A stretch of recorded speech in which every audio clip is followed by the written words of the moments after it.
When I talk to general counsels about the problems they're experiencing with their contracts, they say the same thing, which is they have an increasing volume of contracts to review within the business.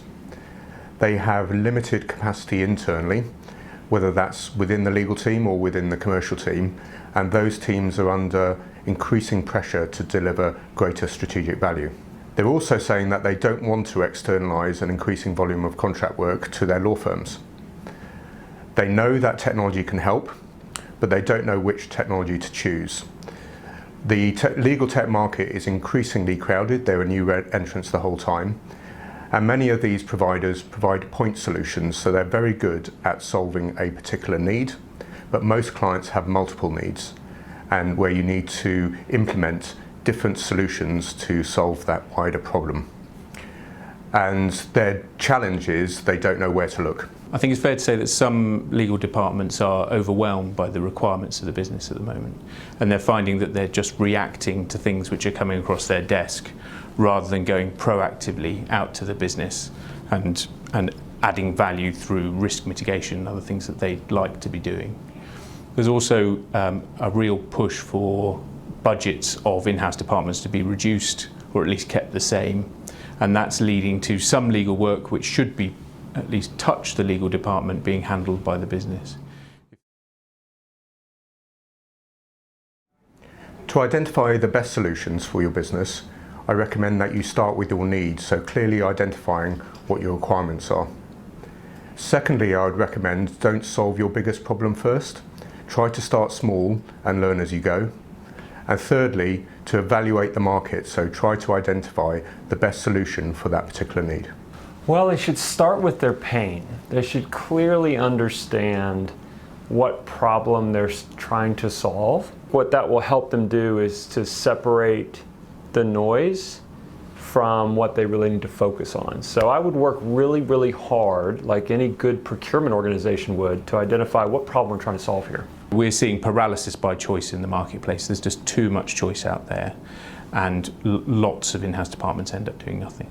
And so there's a real trend in the industry for those GCs and in-house departments to go to trusted advisors. So that would either be consultants in the industry or it would be law firms, and they will say, what are you doing in this space? Has it worked for you? Have you implemented it? Is it working?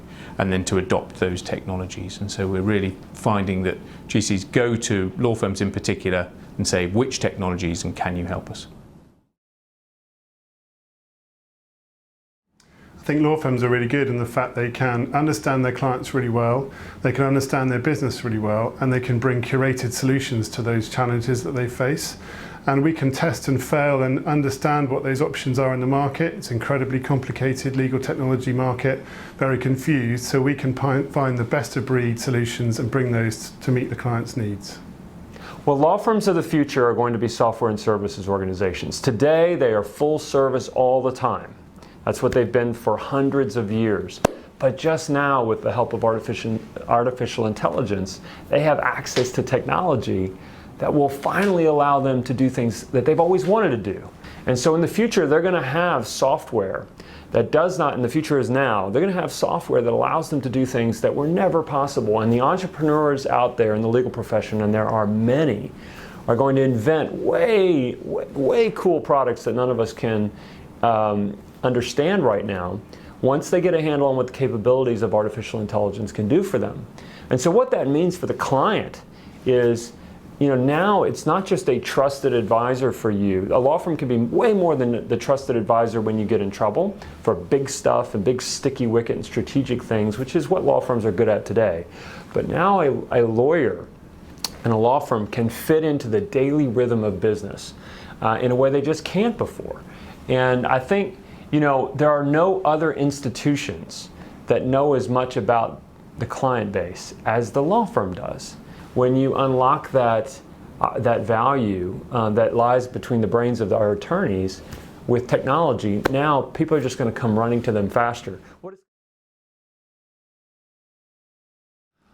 Well, for all organizations who are investing in these types of solutions, this represents a change. And as we've seen for the last 20 years in investing in technology, those organizations that are able to manage that change better are the ones that plug in the technology better into their organization and get the results they're expecting. And so my biggest piece of advice for folks is go and make sure you're using a proper change management approach, because what you're asking your organization to do is different than what they're doing today. And so you need to have an executive sponsor, you need to have a coalition of folks, you need to have a clear vision, strategy, plan, and a budget. And then you need to over-communicate like crazy what you're doing at every step of the way. And notice none of those things have anything to do with the technology. And that's where these initiatives fail. They fail with leadership, not with the technology. There's two aspects of calculating the ROI. The first is how much it's going to cost you to buy and implement a particular solution. The problem in the marketplace is that some costs are fixed traditionally and some others are variable. So in order to work out your total cost of ownership, and implementation for technology can be extremely variable, try and fix all of the costs. And if you can do that, then you can work out your true total cost of ownership. And then on the other side, in terms of the finances, how much you will save by implementing a particular technology, then you can look at how often you're performing these tasks manually at the moment. So for document automation, how many documents am I drafting? How long is it taking me? And who is drafting at the moment? And then on the other side, if I was to use a technology, how long would it take me with the benefit of the automation technology? Is there a possibility to delegate that task? And that could be delegation to a more junior member of the team. It could be delegation to the business itself. And how frequently will I draft those contracts if I have the benefit of automation? So there's a number of factors that go into it, including quality and risk. But it's the two sides, fixing your cost for the implementation in the technology and then having some metrics for working out what your return will be. What we are all striving for is to have a clear end-to-end solution for how contracts are managed. The ultimate position is the clients shouldn't mind whether that work is then done in-house or by their preferred firms. We're both using the same shared solution to deliver the same business outcomes. In the not too distant future, none of us, lawyer, professional, consumer, are going to review, read, handle, negotiate complex documents without the help of artificial intelligence. We do it today with grammar check. We do it today with spell check. Now we're going to have AI to help us. And that AI is going to be brought to us infused with cool technology from the technologists and also the expertise of our lawyers. I think the future is about bringing together the best of human ability, so bringing advice and context and understanding business operations whilst automating tasks that humans don't need to be involved in. That delivers greater value, greater efficiency, and ensure that people spend the best time doing the things that they're best at doing.